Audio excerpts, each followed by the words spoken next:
मुरारी, सुबह हो गई है बेटा, अब उठ भी जाओ। ऐसे अपनी माँ को मत सताओ बेटा, अब उठ भी जाओ। हाय मेरा बच्चा, सोते हुए कितना सुंदर लगता है। यशोदा अपने लड्डू गोपाल को नींद से उठाने की कोशिश कर रही है। उसी के कमरे के अंदर लड्डू गोपाल के लिए एक अलग छोटा सा बिस्तर है। यशोदा लड्डू गोपाल को उठाती है और उसे नहलाती है। उसके बाद यशोदा खुद रोटी खाती है और लड्डू गोपाल को भी खाने के लिए रोटी देती है। गोपाल, आज खाने में सिर्फ रोटी है, जल्दी से खा लो, फिर मुझे काम पर भी तो निकलना है। इसके बाद यशोदा लड्डू गोपाल को नए कपड़े पहनाकर घर के बाहर ले जाती है और उसे अपने साड़ी के आंचल में बांध लेती है। और उसके बाद यशोदा हाथ रिक्शा लेकर निकल जाती है और अपने लड्डू गोपाल से कहती है, बेटा अभी माँ काम करेगी, ठीक है? ऐसे ही माँ के आंचल में रहना, कोई शैतानी मत करना और कोई तकलीफ हो तो कहना, ठीक है बेटा, मेरा अच्छा बेटा। यशोदा हाथ रिक्शा चलाती है। इस दुनिया में वो अकेली है। कुछ साल पहले उसकी शादी हुई थी, लेकिन शादी के कुछ ही दिन बाद उसका पति और सास एक एक्सीडेंट में मारे गए थे।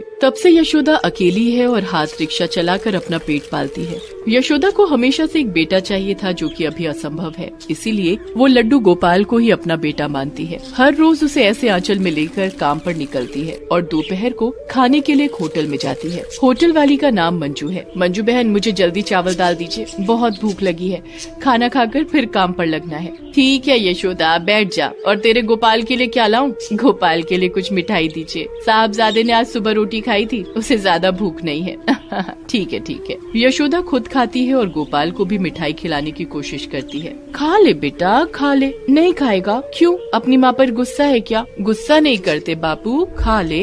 यशोदा ऐसे ही प्यार से लड्डू गोपाल का ख्याल रखती है। शाम को यशोदा घर लौटती है और गोपाल को सुलाकर खुद भी सो जाती है। और सुबह उठकर वो चौंक जाती है। वो देखती है कि घर का दरवाजा खुला हुआ है। घर के अंदर से सब कुछ गायब है। उसके कपड़े, सारे बर्तन और सारे पैसे भी गायब है। चोर चोर, मेरे घर से सब कुछ चोरी हो गया है, चोर चोर। यशोदा लड्डू गोपाल के बिस्तर के पास जाती है और देखती है कि लड्डू गोपाल अपने बिस्तर पर ही है। यशोदा लड्डू गोपाल को गोद में उठा लेती है। हाय मेरा बच्चा, शुक्र है मेरे बच्चे को कुछ नहीं हुआ। तभी वहाँ पर आसपास के लोग आ जाते हैं और घर की हालत देखकर सभी यशोदा को सांत्वना देते हैं। मगर यशोदा को उन सब बातों में कोई दिलचस्पी नहीं है। वो खुश है क्योंकि उसके गोपाल को कुछ नहीं हुआ। वो अपने लड्डू गोपाल को अपने सीने से लगा लेती है। आज यशोदा खाली पेट ही हाथ रिक्शा लेकर निकल जाती है। दोपहर को यशोदा खाने के लिए होटल जाती है, लेकिन आज उसके पास ज्यादा पैसे न होने के कारण वो बस लड्डू गोपाल के लिए मिठाई ऑर्डर करती है। ये सुनकर मंजू होटल वाली कहती है, क्या हुआ यशोदा, तू भूखी रहेगी? यशोदा मंजू को घर में हुई चोरी के बारे में बताती है और उसके बाद कहती है, और आज गोपाल के लिए मक्खन भी खरीदना है, उसे मक्खन बहुत पसंद है ना, बहुत दिन हो गए हैं इसे मक्खन खिलाए हुए। हाय मेरी यशोदा, माँ हो तो तेरे जैसी, बच्चे को मक्खन खिलाने के लिए खुद भूखी रहने के लिए भी तैयार है। तू और तेरा गोपाल हमेशा खुश रहे। मैं तेरे लिए भी खाना लाती हूँ, पैसे नहीं चाहिए। खाना खाकर यशोदा फिर से काम पर लग जाती है। लड्डू गोपाल उसके आंचल में है। मगर कुछ देर चलते चलते यशोदा का एक पैर पत्थर से टकरा जाता है और वो पेट के बल गिर जाती है और लड्डू गोपाल का एक हाथ टूट जाता है। यशोदा रोने लगती है, ये क्या हो गया, मेरे गोपाल का हाथ टूट गया। हे भगवान, मैं कैसी माँ हूँ, अपने बेटे का ख्याल भी नहीं रख सकती। यशोदा गोपाल को लेकर दौड़ते हुए अस्पताल जाती है। वो डॉक्टर के पास जाकर रोते हुए कहती है, डॉक्टर साहब, मेरे बेटे को ठीक कर दीजिए। क्या हुआ है उसे? कहाँ है तुम्हारा बेटा? ये रहा, इसका हाथ टूट गया है, अभी ऑपरेशन कर दीजिए ना, मेरे गोपाल को तकलीफ हो रही है।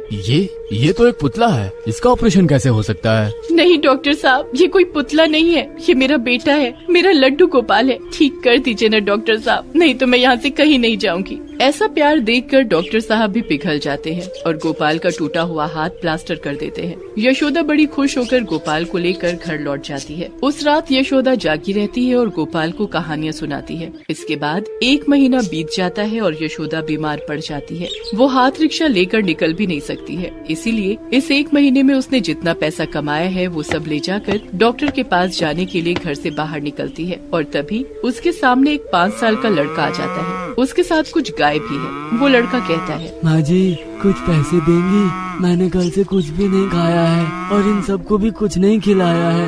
मैं इन सब से बहुत प्यार करता हूँ, इन लोगों को भूखा नहीं देख सकता। माँ जी कुछ पैसे दीजिए ना। उस लड़के के मुंह से मांग पुकार सुनकर यशोदा का मन मोम की तरह पिघल जाता है और यशोदा उस लड़के को सारे पैसे दे देती है। उसके बाद वो घर के अंदर चली जाती है और देखती है कि लड्डू गोपाल अपनी जगह से गायब है। यशोदा चौंक जाती है। गोपाल, मेरा बेटा कहाँ चला गया है? बेटा लौटा, अपनी माँ के पास लौटा। यशोदा रोने लगती है। माँ से गुस्सा होकर चला गया बेटा। मैं तेरा ख्याल नहीं रख सकती ना, मैं तुझे ठीक से खाना भी नहीं खिला सकती ना, क्या करूँ? गरीब जो हूँ, मैं बहुत बुरी हूँ। लौटा बेटा लौटा। विचलित ना हो यशोदा, मैं यही हूँ। ये आवाज सुनकर यशोदा चौंक जाती है। वो पीछे मुड़कर देखती है कि स्वयं श्री कृष्ण उसके सामने खड़े हैं। यशोदा हाथ जोड़कर अपने घुटनों के बल बैठ जाती है। श्री कृष्ण, आप भगवान, आप खुद आए हैं इस गरीब के घर पर। गरीब? कौन है गरीब? केवल धन से कोई अमीर या गरीब नहीं हो जाता यशोदा। तेरा दिल इतना बड़ा है कि उसमें पूरा संसार आ जाएगा, इसलिए तू अमीर है।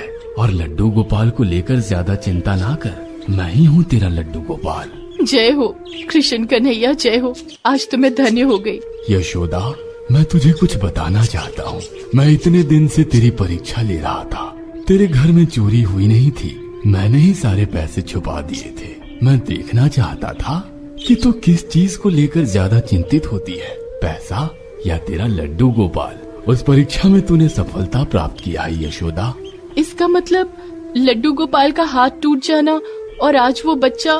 हाँ, वो सब मेरे चाहने के कारण ही हुआ है। हाथ जोड़ने के लिए तू अस्पताल भी चली गई थी। इसका मतलब लड्डू गोपाल तेरे लिए अपने बेटे से कम नहीं है। और आज एक अनजान लड़के से माँ पुकार सुनकर तेरा दिल पिघल गया। तूने अपनी परवाह नहीं की। मैं प्रसन्न हूँ, इसलिए मैं खुद तेरा बेटा बनकर आना चाहता हूँ। ये बोलकर कृष्ण जी अदृश्य हो जाते हैं और यशोदा की गोद में एक नन्हा सा हंसता खेलता बच्चा प्रकट हो जाता है। उस बच्चे के सर पर एक मयूर पंख है। वो दिखने में बिल्कुल लड्डू गोपाल की तरह ही है। यशोदा का हर सपना पूरा हो जाता है। उसे एक बेटा मिल जाता है और उसकी गरीबी भी दूर हो जाती है। ऐसे ही लड्डू गोपाल यशोदा की गोद में एक इंसान के रूप में आ जाते हैं। श्री कृष्ण की लीला से यशोदा का जीवन बदल जाता है। अरे भाई साहब, रास्ते पर ही किताब लेकर बैठ गए हो? क्या करूं, ऑफिस आने जाने में ही समय निकल जाता है। किताब पढ़ने का टाइम ही नहीं मिलता, इसीलिए रास्ते में ही बैठकर गुरुदत्त की लिखी हुई श्री कृष्ण पढ़ रहा हूँ। अरे तो मेरी तरह स्मार्ट बनो और अपने फोन में कुकू FM इंस्टॉल करो। इस ऐप में इस किताब की ऑडियो बुक है। केवल यही नहीं, कथाओं की भी ऑडियो बुक है। रामायण, महाभारत, भगवत गीता जैसी पुरानी कथाओं की भी ऑडियो बुक है, जो तुम कहीं भी कभी भी सुन सकते हो। अरे वाह, ऐसा है क्या? हाँ, इस ऐप में 10,000 से भी ज्यादा ऑडियो शो उपलब्ध है। ऑडियो बुक या बुक समरी के फॉर्म में ये 100% मेड इन इंडिया ऐप है और 1 मिलियन से ज्यादा पेड सब्सक्राइबर है। हाँ दोस्तों, डिस्क्रिप्शन में दिए गए लिंक से अभी डाउनलोड करें कुकू FM ऐप और इस्तेमाल करें हमारा कूपन कोड HSTV50 और आपको सब्सक्रिप्शन पर मिल जाएगा 50% डिस्काउंट। ये ऑफर सिर्फ पहले के 250 यूजर्स के लिए ही लागू है, तो बिना किसी देरी किए जल्दी से डाउनलोड कीजिए कुकू FM।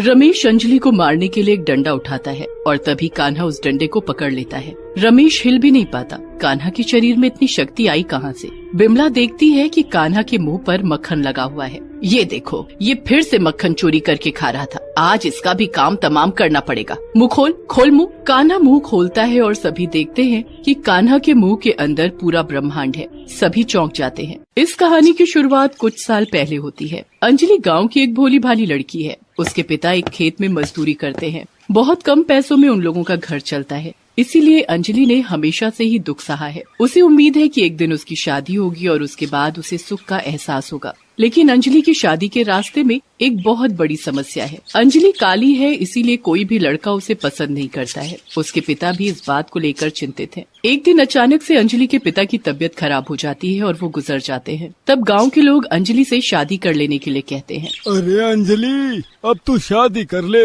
इस घर को बेच दे, दहेज के पैसों का जुगाड़ हो जाएगा। नहीं तो बिना दहेज के तुझ जैसी काली लड़की के साथ कौन शादी करेगा? खुद के बारे में हमेशा ये सब सुनकर अंजलि को बुरा तो लगता है, लेकिन वो कुछ कर नहीं सकती। भगवान ने जिसको जैसा बनाया है उसे तो वो स्वीकार करना ही पड़ेगा। अंजलि भगवान श्री कृष्ण की बहुत बड़ी भक्त है। उसके पास भगवान कृष्ण की एक छोटी सी मूर्ति है। अंजलि रोज उसकी पूजा करती है।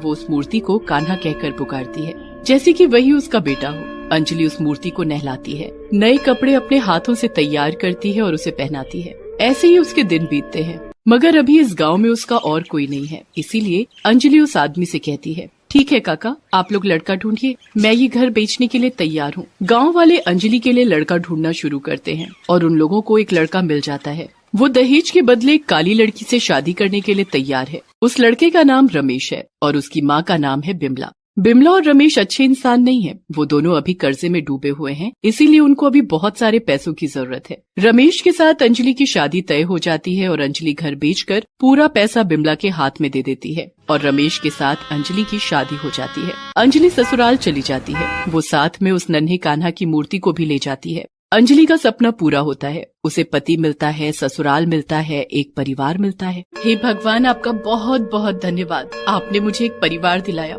अब मेरा सारा दुख खत्म हो जाएगा, मेरा जीवन खुशियों से भर जाएगा। मगर अंजलि को कोई अंदाजा ही नहीं था कि अभी उसके साथ क्या क्या होने वाला है। हाथ में पैसा मिलने के बाद बिमला और रमेश बहुत खुश हो जाते हैं और कर्जा चुका देते हैं और उसके बाद कुछ पैसे बच जाते हैं। रमेश उन पैसों से जुआ खेलता है, शराब पीता है और ऐसे ही सारा पैसा खत्म हो जाता है और उसके बाद रमेश और बिमला मिलकर अंजलि के ऊपर अत्याचार करने लगते हैं। अरे कलमुही, थोड़ी और पैसा नहीं ला सकती थी तू? और पैसे कहाँ से लाती जी? मेरे पास जो कुछ भी था मैंने आपको दे दिया है। सिर्फ इतना सा ही था तेरे पास? इतनी काली लड़की और चुल्लू भर दहेज, छी, इससे अच्छा तो मेरा बेटा शादी ही ना करता।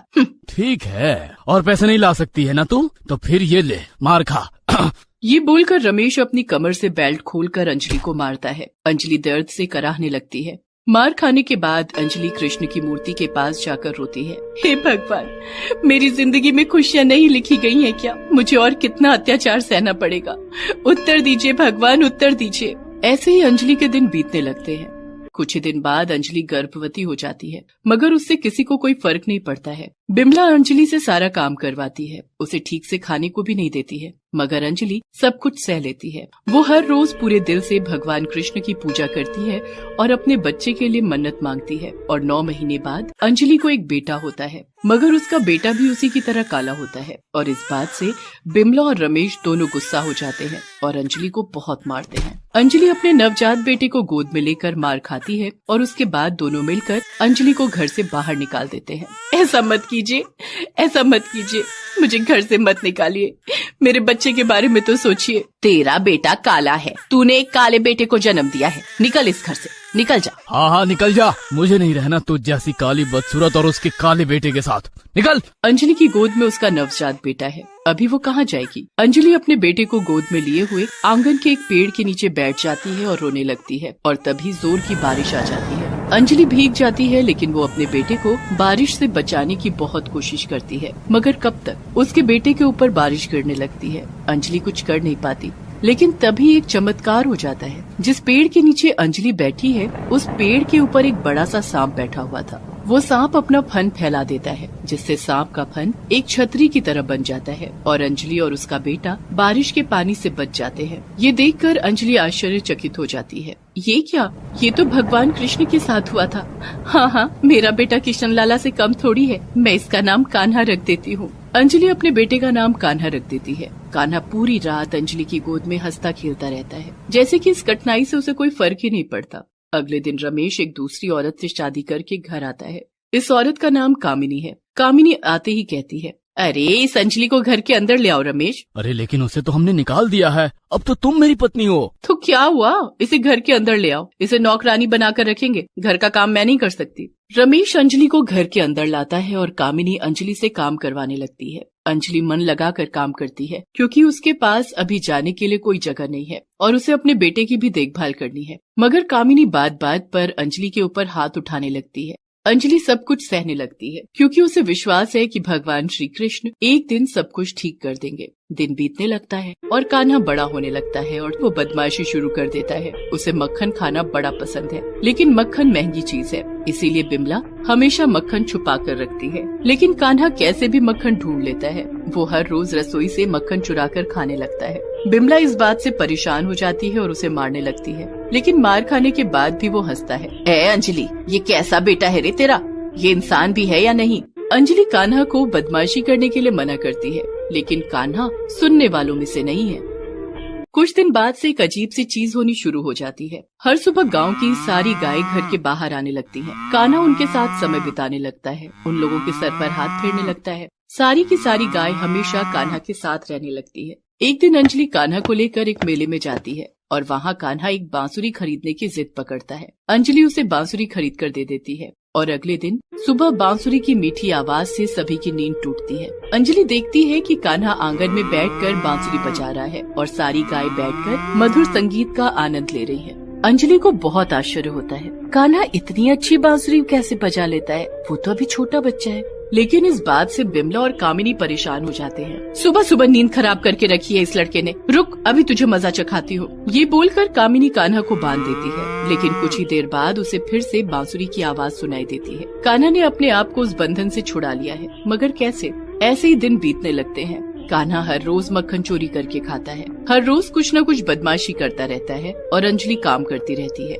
एक दिन अंजलि कामिनी के पैर दबा रही थी और इतने में अंजलि थोड़ा जोर से पैर दबा देती है और कामिनी को लग जाती है। वो गुस्सा हो जाती है और अंजलि को मारने लगती है। करमचदी, कल मुही मुझे मारना चाहती है तू? मुझसे जलती है ना तू? नहीं, वो तो गलती से सब कुछ समझती हूँ मैं। इतने में बिमला और रमेश आ जाते हैं और तीनों मिलकर अंजलि को मारने लगते हैं। आज तो तुझे मार ही डालूंगा, हाँ, काली भूतनी कहीं की। ये बोलकर रमेश अंजलि को मारने के लिए एक डंडा उठाता है और तभी कान्हा उस डंडे को पकड़ लेता है। रमेश हिल भी नहीं पाता। कान्हा के शरीर में इतनी शक्ति आई कहाँ से? बिमला देखती है कि कान्हा के मुंह पर मक्खन लगा हुआ है। ये देखो, ये फिर से मक्खन चोरी करके खा रहा था, आज इसका भी काम तमाम करना पड़ेगा। मुंह खोल मुंह। कान्हा मुंह खोलता है और सभी देखते हैं कि कान्हा के मुंह के अंदर पूरा ब्रह्मांड है। सभी चौंक जाते हैं। तभी एक चमत्कार हो जाता है, कान्हा भगवान कृष्ण के रूप में प्रकट होते हैं। ये देखकर सभी हाथ जोड़कर नीचे बैठ जाते हैं। भगवान श्री कृष्ण आप? हाँ, मैंने अंजलि के बेटे के रूप में फिर से जन्म लिया है। अंजलि मेरी परम भक्त है, उसे तुम लोगों के अत्याचार से बचाने के लिए ही मैं आया हूँ। हमसे गलती हो गई, माफ कर दीजिए भगवान। मुझे भी माफ कर दीजिए भगवान, माफ कर दीजिए। पता नहीं कौन से पुण्य करने के बाद कोई बेटे के रूप में आपको पा सकता है। अंजलि, माफ कर दो मुझे भगवान, आज तो मैं धन्य हो गई। हम सभी का पाप का घड़ा भर चुका है, हमें थोड़ा पुण्य करने का मौका दीजिए भगवान। तुम लोगों को अपनी गलतियों का एहसास हो गया है, यही तो चाहता था मैं। आखिर कृष्ण तो एक एहसास ही है, प्यार और भक्ति का एहसास। तुम सभी एक साथ मिलकर रहो, मैं यही चाहता हूँ। अगर सब लोग एक साथ खुशी से रहने लगोगे तो इस संसार में सुख और समृद्धि की कभी कमी नहीं होगी। यही कहने आया था मैं, इसी का एहसास दिलाने आया था मैं। जीते रहो, तथास्तु। भगवान श्री कृष्ण अदृश्य हो जाते हैं। इसके बाद बिमला, रमेश और कामिनी बदल जाते हैं। सब लोग अंजलि से बहुत प्यार करने लगते हैं और सभी मिलजुल कर काम करने लगते हैं। अंजलि का सपना भी पूरा हो जाता है, उसके जीवन में सुख की बरसात होने लगती है। और ऐसे ही भगवान श्री कृष्ण धरती पर आकर सभी बुरी चीजों को अच्छाई की रोशनी से शुद्ध कर देते हैं। इसीलिए हम लोग श्री कृष्ण से इतना प्यार करते हैं। दोस्तों, आप सभी को जन्माष्टमी की हार्दिक शुभकामनाएं। आप लोग इस जन्माष्टमी को प्यार और श्रद्धा से मनाइए। शुभ जन्माष्टमी। दोस्तों, आप हमारे चैनल को जरूर सब्सक्राइब करें